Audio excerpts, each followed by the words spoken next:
আজ চলে এলাম আরও একটি ভিডিও নিয়ে। আজকের ভিডিওর মূল বিষয়, এর আগে আমি যে দুটি ভিডিও আপনাদেরকে দিয়েছি আপনারা সেই ভিডিওটি দেখেছেন এবং তারপরেও আপনাদের মনে কিছু প্রশ্ন থেকে গেছে।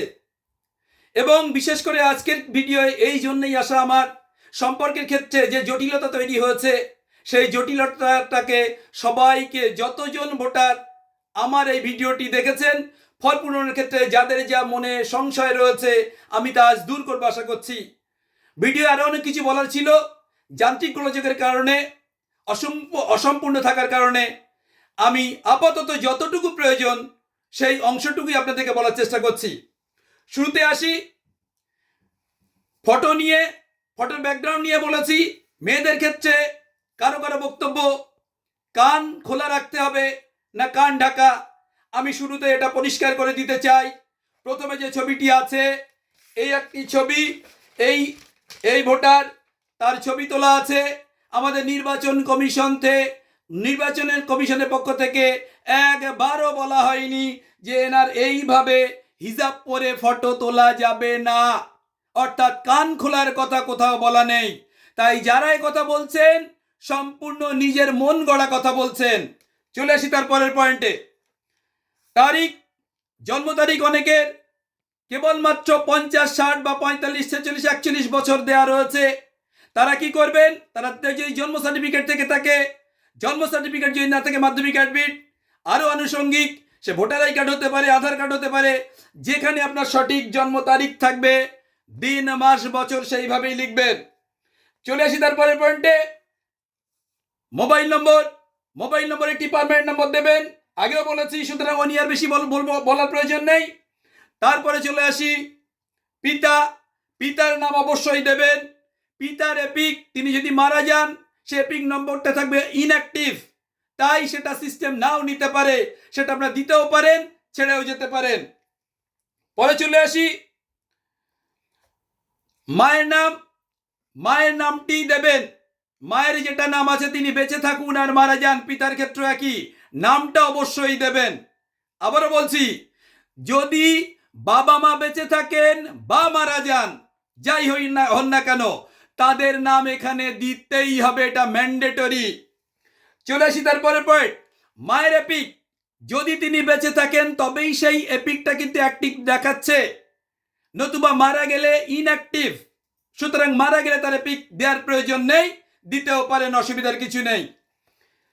পরের পয়েন্টে চলে আসি, স্বামী অথবা স্ত্রী, আবেদনকারী যদি পুরুষ হন তাহলে তার এখানে, তিনি যদি বিবাহিত হন তার স্ত্রীর নাম লিখতে হবে এবং তার স্ত্রীর এপিক নম্বরটাও দিতে হবে। এবার এই প্রসঙ্গে বলি, আপনারা যে এই অংশটি পূরণ করবেন, বিএলও কিন্তু এই অংশটি তার অ্যাপের মাধ্যমে পূরণ করবেন। এবং সামান্য পার্থক্য বিএলও অ্যাপের সাথে এখানে কি আছে, এপিক নম্বরগুলো আগে দেওয়া আছে, নামগুলো পরে, পার্থক্য এইটুকুই। চলে আসি পরের পয়েন্টে। এর আগেই বলেছি, এই ভোটার 2002 সালে ভোটার ছিলেন, যার কারণে তিনি অংশ পূরণ করেছেন, এই অংশ ছেড়ে চলে গেছেন। পূরণের ক্ষেত্রে আপনারা বাংলাতেও লিখতে পারেন, ইংরেজিতেও লিখতে পারেন, কিন্তু যেহেতু 2002 সালে ভোটার লিস্টে বাংলায় আছে, কিন্তু বিএলও অ্যাপ নতুন করে আপডেট হওয়ার কারণে আমরা যেটা দেখেছি, বেশ কিছু পরিবর্তন লক্ষ্য করেছি। কিরকম? যে না, এই অংশটুকু আমরা বাংলাতেও লিখলেও সেটি যখনই তার এপিক নম্বর মারব আমাদের অ্যাপে এবং সার্চ করব, অটোমেটিক্যালি তার নাম ইংরেজিতে এখানে চলে আসবে বিএলও অ্যাপে। আবারও বলছি, শুনে নিন, আমরা এখানে বাংলাতে লিখলেও কিন্তু এপিক নম্বর যখনই মারব, এপিকে যখন সার্চ করব, অটোমেটিক্যালি তার নামটা টেনে নেবে ভোটার লিস্টে বা নির্বাচন কমিশনের কাছে যে তথ্য আছে। একই রকম ভাবে অংশ আমরা বাংলাতে লিখি আর ইংরেজিতে লিখি, যেটাতেই লিখি না কেন, এই অংশটুকু কিন্তু স্বয়ংক্রিয়ভাবে পূরণ থাকবে। আবারও বলছি, এই অংশটুকু আর এই অংশটুকু বিএলও হিসেবে আমরা যখন এই ভোটারের ম্যাপিং করেছিলাম, তখন কিন্তু এনারা তথ্য ওই নির্বাচন কমিশনের তথ্যে, ওনাদের যে রেকর্ড আছে সেই রেকর্ডে কিন্তু এটা একবারে পেস্ট হয়ে গেছে, যার কারণে আমরা ইচ্ছা করলেও কোনো তথ্যই এখানে পরিবর্তন করতে পারবো না। অনেকেই বলছেন আপনি যখন এখানে সম্পর্কে লিখতে গেছেন, কেউ নিজে লিখছে, কেউ হাজব্যান্ড, কেউ ওয়াইফ, কেউ ফাদার, মাদার, ইত্যাদি ইত্যাদি। 2002 সালে ভোটার লিস্টে যেমন আছে তেমনটাই কিন্তু ছেপে দেওয়ার কথা, নতুন করে আপডেট হওয়ার কারণে সেটা আমরা খুঁজে পাচ্ছি। আমার বক্তব্য, যদি কেউ এখানে নিজে লিখে থাকেন নিজ, কেউ যদি পিতা লিখে থাকেন, কেউ মাতা লিখে থাকেন, কোনো যায় আসে না। এটা আমরা যারা বিএলও তারা জানি, আপনারা যারা সাধারণ ভোটার এইটুকু নিয়েই হাউতাশ করছেন। আসলে এটা আমরা যেটাই লিখি না কেন, আবারও বলছি, আমাদের কারো ক্ষমতা নেই একটা অক্ষর এখানে পরিবর্তন করার। কারণ আপডেটের পরে আমাদের মোবাইলে আমরা যেটা দেখতে পাচ্ছি, এনার তত্ত্ব যেহেতু ইনি সরাসরি 2002 ভোটার, নির্বাচন কমিশনের তত্ত্বে যেটা ছিল সেটিকেই এখানে ছেপে দেওয়া হয়েছে। সে সম্পর্ক আপনি যাই লিখুন না কেন, বরং আমাদেরকে ফোকাস করতে হবে এই অংশটি, যে অংশটি এখনো অনেকের ধোঁয়াশা রয়েছে। এদিককার ক্ষেত্রেও কিন্তু আমি এটা বললে আপনারা বুঝতে পারবেন, ঠিক পরের একজন ভোটার তিনি তার ফর্মটি যে পূরণ করেছেন তার ক্ষেত্রে সামান্য পার্থক্য আমি বলার চেষ্টা করব। এখানে ভোটার দেখুন, তিনি নিজে ভোটার নেই। 2002 সালে স্বাভাবিকভাবেই তিনি এই অংশ ছেড়ে গেছেন, এই অংশ পূরণ করেছেন। পূরণের ক্ষেত্রে 2002 সালে কে ভোটার ছিলেন? তার বাবা ভোটার ছিলেন, তিনি তার বাবার নাম লিখেছেন, তার বাবার এপিক নম্বর লিখেছেন, তার বাবার ওখানে আত্মীয়ের জায়গায় নাম আছে তার দাদুর নাম, তিনি তার দাদুর নাম লিখেছেন। সম্পর্কের ক্ষেত্রে কি লিখেছেন? পিতা। কিন্তু এই পিতা লিখলে কিন্তু আপনারা পার্থক্য করতে পারবেন না। আমি এই পার্থক্যটা করে দেওয়ার চেষ্টা করব আজ, এবং এটাই আমাদের সিস্টেমে আগে যেটা ছিল, আমরা যখন বিএলও অ্যাপে কাজ করেছি, প্রজেনির কাজ করেছি, সন, ডটার, গ্র্যান্ডসন, গ্র্যান্ডডটার এবং ট্রান্সজেন্ডার, আমি এর আগেও বলেছি এই 4টি অপশন ছিল। কিন্তু মোবাইল অ্যাপ অর্থাৎ বিএলও অ্যাপ আপডেট হওয়ার কারণে 4টি অপশন আছে, সেগুলো কিন্তু পুরোটাই উল্টো। আমরা যে উপর থেকে নিচে টেনেছিলাম, এখন নিচ থেকে উপরে বলতে হবে। অর্থাৎ এই যে নামের ক্ষেত্রে ইনি আবেদনকারীর কে হন, আগে আমরা করেছিলাম আবেদনকারী এনার কে হন, সিস্টেম কিন্তু তাই ছিল। যার কারণে এখানেও আমি বলেছিলাম, এই জায়গায় চলে আসলে এটা খোলসা করছি, আবেদনকারী এনার কে হন, যেখানে আমরা কিন্তু, এটা আমার মন গড়া কথা নয়, আমরা এই কাজটা করেছিলাম অ্যানেক্সচার 1-এ। ইনি আবেদনকারীর কে হন, প্রত্যেকটাতে আমরা যারা 2002 ভোটার ছিলাম সেট লিখেছিলাম। কিন্তু সিস্টেম আপডেট হওয়ার কারণে যেটা 2002 সালে আছে সেটাই চেপে দেওয়া হয়েছে। এতে আপনার কোনো সমস্যা নেই, কারণ আপনি যেটাই লিখবেন সে লেখাটা বিএলওকে টাইপ করতে হবে না। কেন টাইপ করতে হবে না? তিনি যখনই এই ভোটার এগেনস্টে ক্লিক করবেন সরাসরি ছেপে দেওয়া অংশ বেরিয়ে আসবে। আমাদের কারো কিছু এডিটিং এর কোনো অপশন এখানে নেই।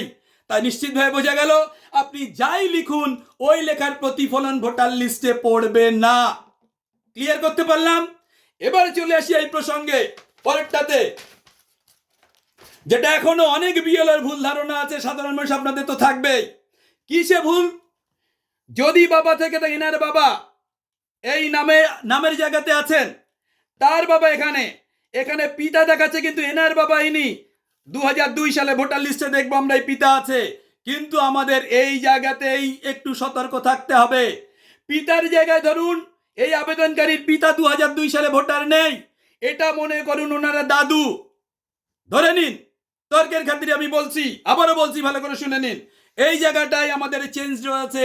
এই জায়গাতেই বিএলও কিন্তু যেটা সেট করবেন সেটাই পার্মানেন্টলি সেট হয়ে যাবে সম্পর্কের ক্ষেত্রে। আবারও বলছি, আবেদনকারী তিনি 2002 সালে ভোটার ছিলেন না, তার বাবা ছিলেন। বাবার পরিবর্তে যদি দাদু থাকতেন, তাহলে দাদুর নাম এখানে থাকতো, দাদুর বাবার নাম এখানে, তাহলে সম্পর্ক কি দিতেন? যদি এই নামের সাথে আত্মীয়ের নামের সম্পর্ক দিতেন, তাহলে কিন্তু আপনারা কি দিতেন? এখানে আপনারা কি দিতেন? পিতা। কারণ এখানে যে দাদুর বাবা, তাই তার সম্পর্ক আপনারা পিতা দিতেন। এই জায়গাতে এই যত সমস্যা শুরু। আমার বক্তব্যের কারণ যাবতীয় বিষয় কিন্তু আমরা অ্যাপ্লিক্যান্টকে নিয়েই করেছি। আমি আজও বলে যাচ্ছি, এই অ্যাপ্লিক্যান্টের সাথে এই রিলেশনটা আনার কথা বলা হয়েছে। অর্থাৎ এই আবেদনকারীর দাদুর যদি নাম 2002-এ থাকে এবং তার সাথে লিঙ্কেজ হয়, এখানে গ্র্যান্ডফাদার লিখতেই হবে। সেই অপশনটি আছে, এখানে ফাদার দিলে ভুল হবে। তাই আবারও বলছি, আপনারা এই অংশ নিয়ে বেশি চিন্তা করছেন। এই অংশে চিন্তার কোনো কারণ নেই। এই অংশ চিন্তা করার কোনো কারণ নেই। চিন্তা করতে হবে কোনটা নিয়ে, কারণ এটা আমাদের হাতের বাইরে। নির্বাচন কমিশন তারা কিন্তু ঠিক করেছেন যে আমাদের কাছে যে তথ্য আছে সেটাই আমরা এখানে পেস্ট করবো, এবং তাই করেছেন। আপডেটের পরে আমরা মোবাইলটা আপডেট হওয়ার পরে কিন্তু এটা বুঝেছি। সুতরাং আমরা যারা বলেছি সেলফ, আমরা ওটা লিখেছিলাম আমি নিজের জায়গা থেকে, সেই জন্য বলেছিলাম, ওখানে কোনো ভুল নেই, এখনো বলছি। তাই এটা যেহেতু আমাদের এডিটিং এর কোনো বিষয় না, এটা নিয়ে ভাববেন না। আপনি যাই লিখুন না কেন তার প্রতিফলন ভোটার লিস্টে বা বিএলও অ্যাপে পড়বে না। ক্লিয়ার? নেক্সট। তাহলে এই অংশটুকু যদি এনার বাবা থাকে কোনো সমস্যা নেই, তার বাবা পিতাদি লিখছেন।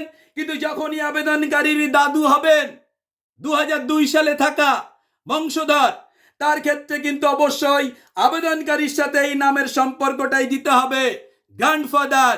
আবারও বলছি, তার বাবার যে নাম এখানে থাকবে এনার সাথে এনার সম্পর্ক নেই, নামের সাথে আত্মীয়র নামের সম্পর্ক এখানে চাওয়া হয়নি।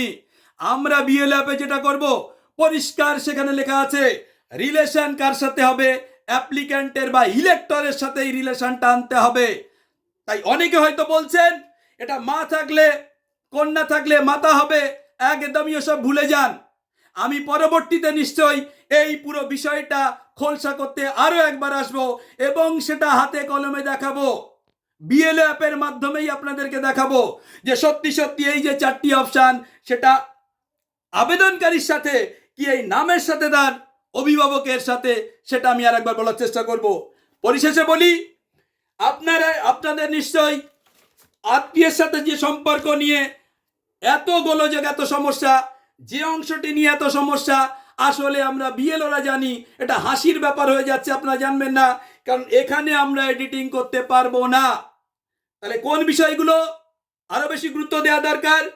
ওই যে ফটোর পিছনের অংশ সাদা, সেটা করবেন কিনা, কান খোলা রাখতে হবে কিনা, বাবা মারা গেলে তার এপিক দেওয়া যাবে কিনা, তার নামটা দেওয়া যাবে কিনা, মা মারা গেছেন 2002 সালে সেই নামটা দেওয়া যাবে কিনা, ইত্যাদি ইত্যাদি।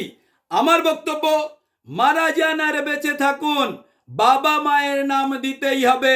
এপিক যদি তিনি মারা যান, তার এপিকটা ইনঅ্যাক্টিভ হয়ে যাবে যদি কারেন্ট ভোটার লিস্টে না থেকে থাকে। আবার ধরুন কয়েকদিন আগে হয়তো বাবা মা মারা গেলেন, তাদের এপিক নম্বর ভোটার লিস্টে এখনো আছে, বাদ দেওয়া হয়নি, তাদের এপিক নম্বরটা অবশ্যই এখানে দেবেন।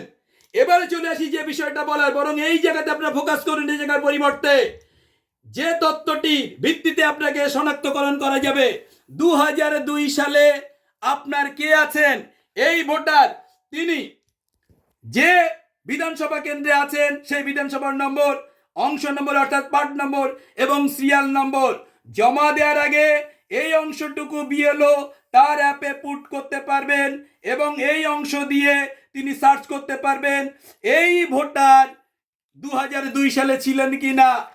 পরের জনের ক্ষেত্রে আমরা দেখি, এই ভোটারের ক্ষেত্রে আপনার কোনটা দেখতে হবে, গোটা বিষয়টা আপনাদের জানা হয়ে গেছে।